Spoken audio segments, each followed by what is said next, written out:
Hi, guys. Welcome to some more Real Talk Dog Talk. I'm Tori. And I'm Barb. For those of you who haven't joined us before, you can email us at realtalkdogtalk@yahoo.com. And if you are a regular listener and or emailer, keep those emails coming in. They give us some great ideas and some of them are kind of entertaining. Yes, they are. So, Primo Corso Kennel has some news. Yay. There has been a pairing between Karma and Zeus.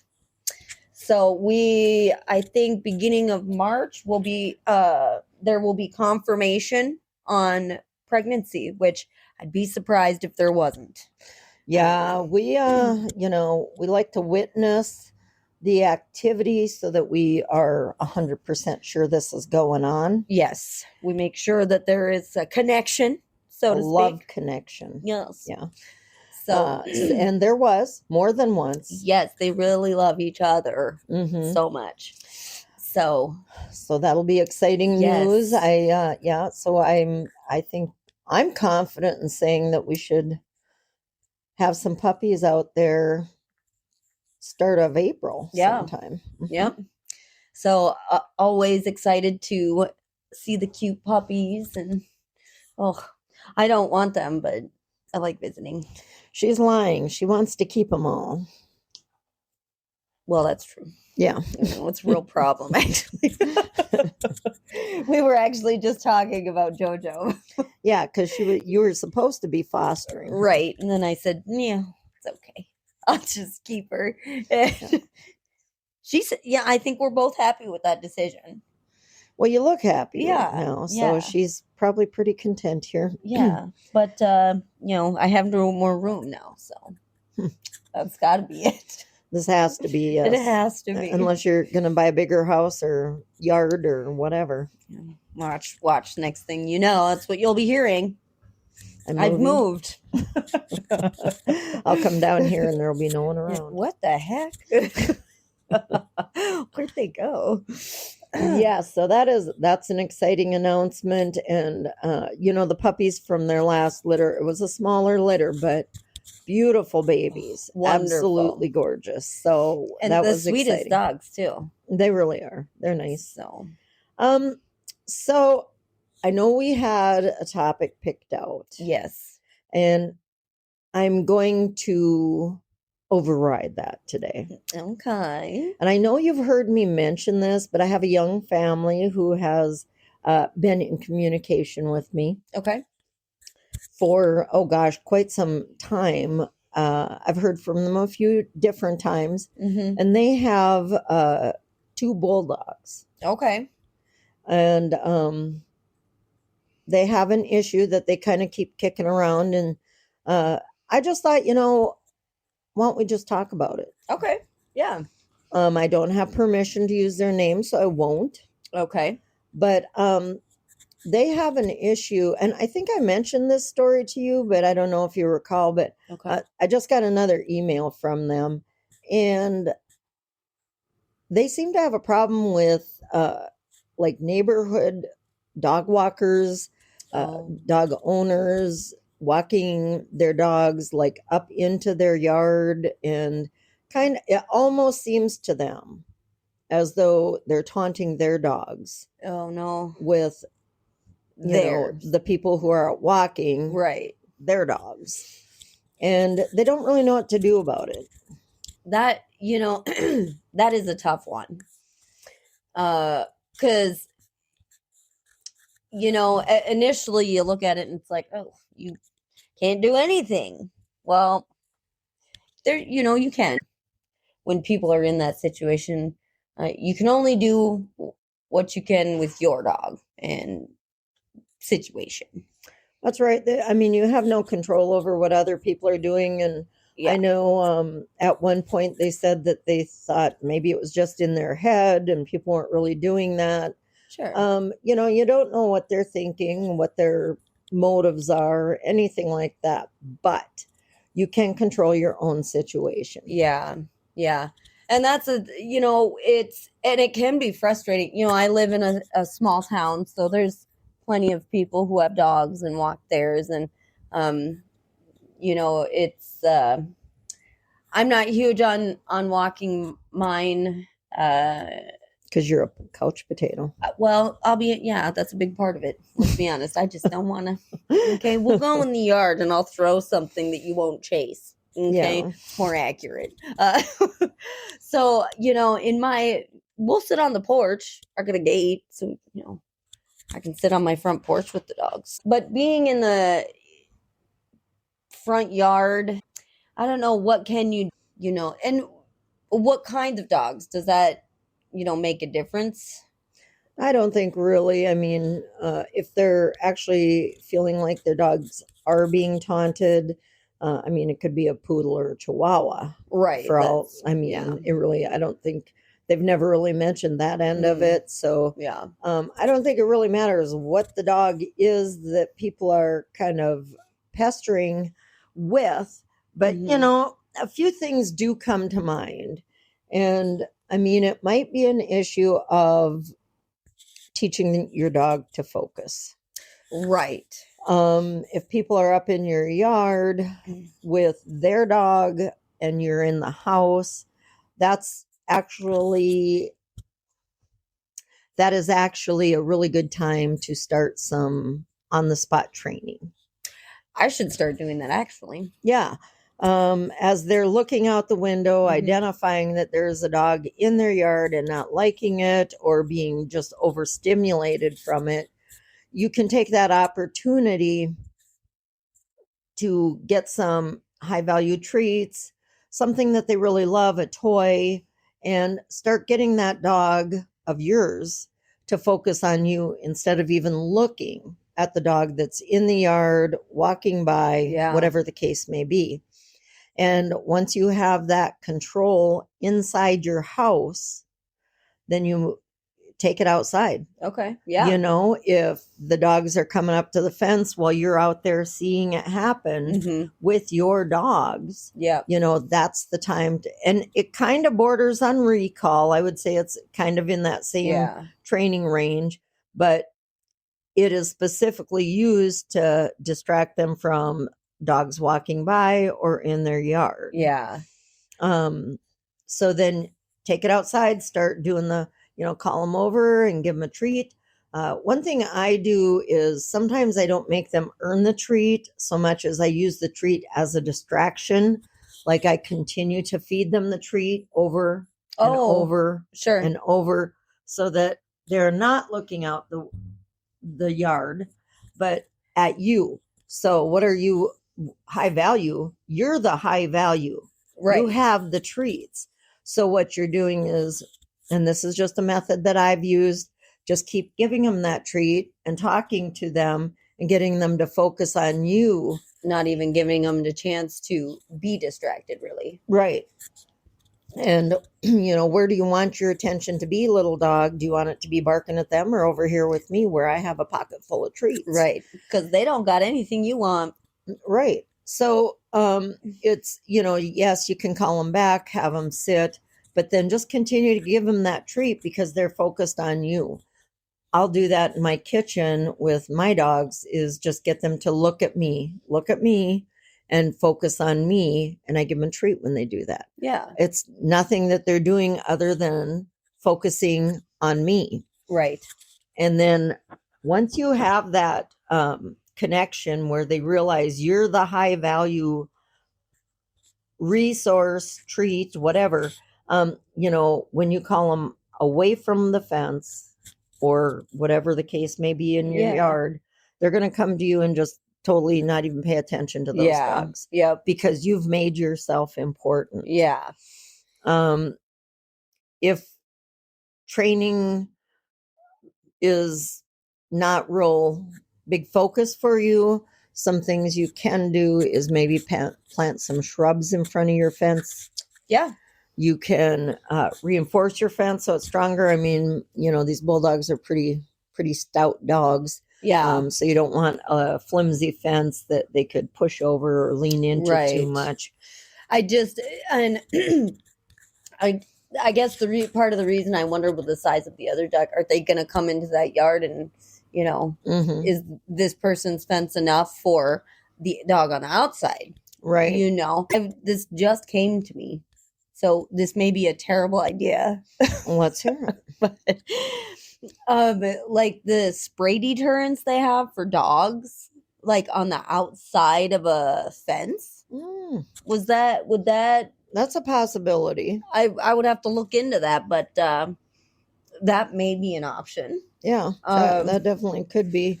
Yeah, I think if you have any kind of big dog, whether it's yours or outside the fence, I think you need to make sure that your fence is secure. I think that's super important. Because if you got a fence up and it's all wobbly, right? I mean, it kind of is a false sense of security, really. Well, and I would imagine now I have big dogs, so my mind goes to knocking things over. But if they went running at a fence and it was not sturdy enough, I just imagine like just tipping right over and then barn door open type deal. Yeah. So and also too, chain link fences can be tricky too, because then you don't want a foot in the, like if they approached and a foot got in the fence or something too. I don't know, in our area I've noticed just a ton of privacy fences going up. They're pretty much all privacy fences here, in the area. So it's not real often you see chain link or even just metal really at all. Well, dogs' feet can get through a fence, and then if someone bites it, you got a problem. But right. And if you do end up with a fight happening between a fence, you can grab a hose and spray them. Yeah. Yep. Something like that would break up a fight through a fence. Yeah. But I think the biggest thing is to know that, first off, you have no control over what other people are doing, even why they're doing it. I mean, we don't know. Right. Yeah. I mean, maybe it's they can't get their dog to pee, so they know you got them. You got dogs. Right. So they walk them along your fence to kind of get them going. Yeah. So they can get home. That could be pretty harmless. Maybe they're just trying to bug your dogs. Who knows? You just don't know. It's not a situation you have any control over, but you do have control over your dogs. Right. And that's a lot of the things too. Cause I mean, like I said, here in this town, I'm not a huge dog walker, I'll be honest, but I would adjust my dog walking according to the dog community here, also. So, well, I think you have to be a respectful dog owner. I know, I hear of quite a few people, walking their dogs off leads saying, oh, they're perfect. They wouldn't hurt anyone. Yeah. It's, it's not a problem. It's okay. Acting like everything is hunky dory. Don't worry about it. But, I can walk Yazzie through a park. Right. Off lead. And he is with me. Right. And that's great. Yes. But I also know that I have a breed of dogs that can be kind of intimidating. Yeah. And some people are just flat out afraid of dogs. Yeah. Yes. So if there are people around me or animals and I'm with my dog in a park off lead, I'm probably going to put a leash on my dog. Right. Just to be careful. I don't want malicious verbal attacks because people think I'm not courteous. Right. So I think you have to think in terms of that. It's certainly, and I think it's great when you can take your dog off lead. That's a wonderful thing to be able to do. For them to have that kind of freedom is wonderful. Yeah. But you do have to think about the people around you. And honestly, if the people who are walking around taunting other dogs are just doing it to be rude, that's really kind of a hassle to even think that people would be like that. I mean, you just think, oh my gosh, are people really like that? Right. Unfortunately, yeah, some probably are. But being part of the dog community, as I am, I just think it's really important to not be rude with your pets. Right. Well, that's the thing. I have big dogs for my own reasons. And I am not trying to intimidate anybody with my dogs. They pretty much are most of the people don't realize I have the dogs that I do in here because we keep to ourselves. And when people walk around with a tough attitude about their dogs and are kind of just being that way about it, I also think about the fact that you're probably confusing the dogs in the situation also, because they don't know what's going on. They don't know who this dog is or why you're bringing them around them, and you could end up these people walking their dogs trying to allegedly trying to cause problems. They're really going to end up getting a probably a very nice dog into a pickle because they're trying to do whatever. That is something to think about, that you could be, if I always use the phrase chaos creates chaos. Yes.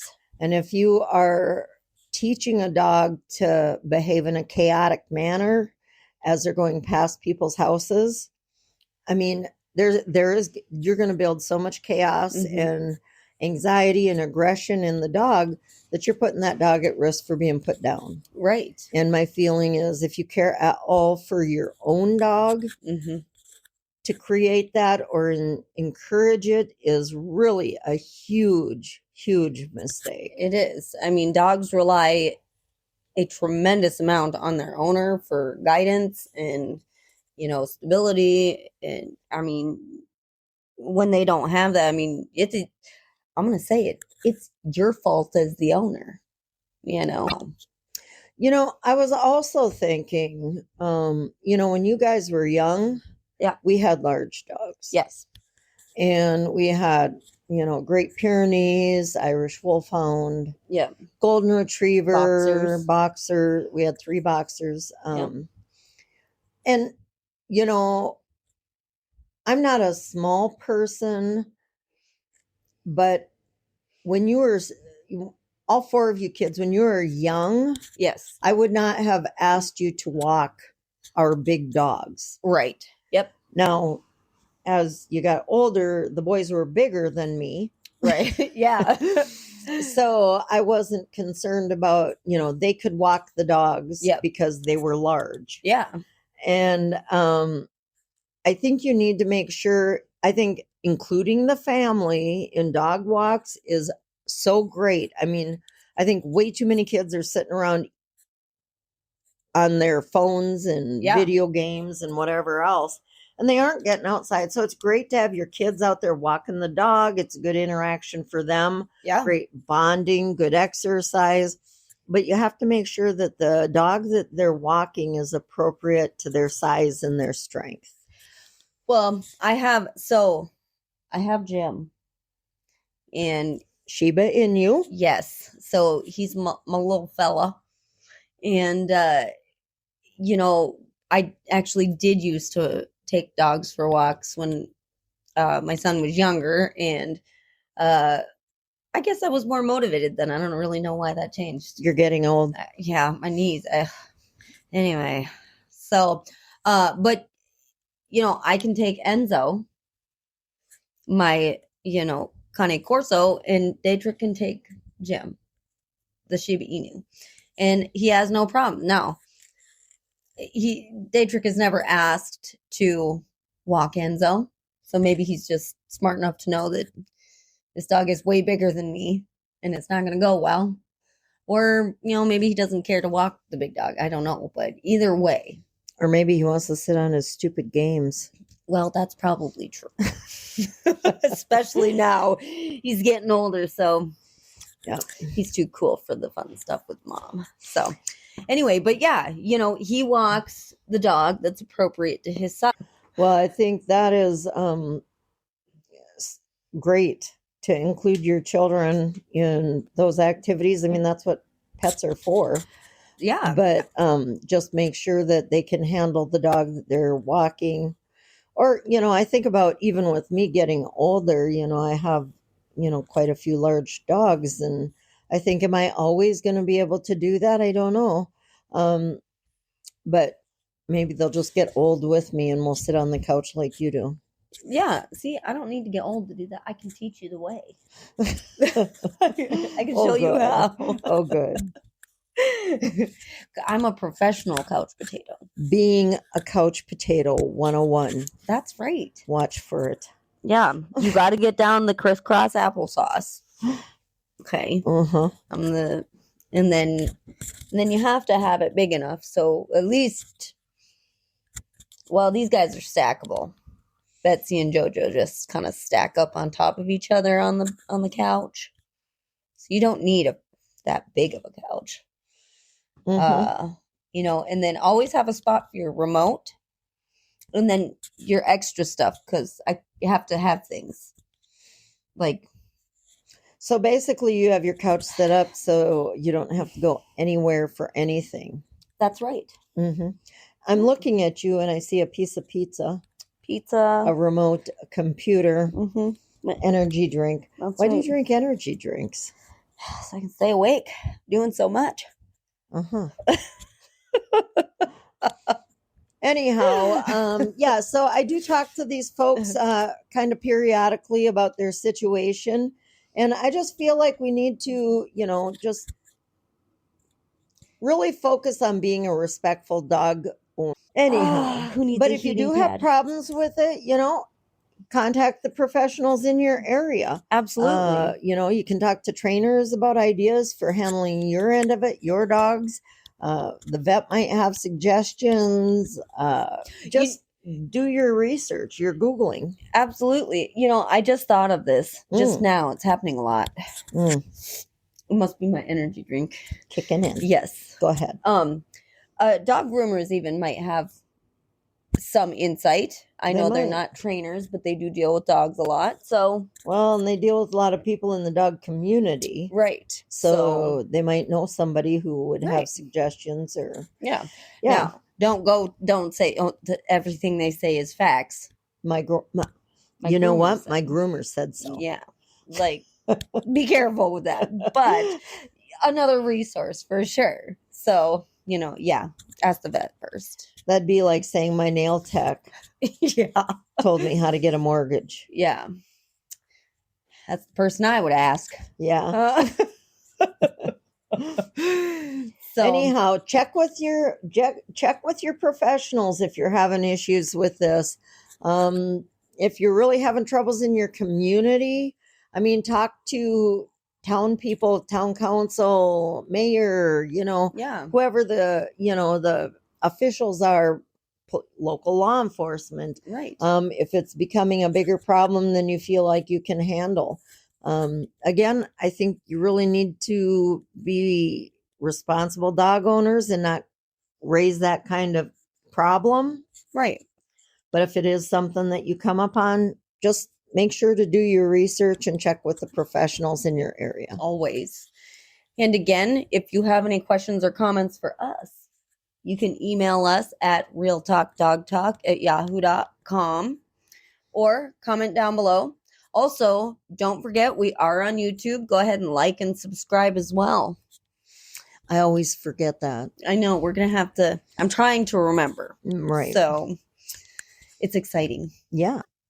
We hope you join us for our next episode here on Real Talk Dog Talk. And thanks for listening. Goodbye. Goodbye.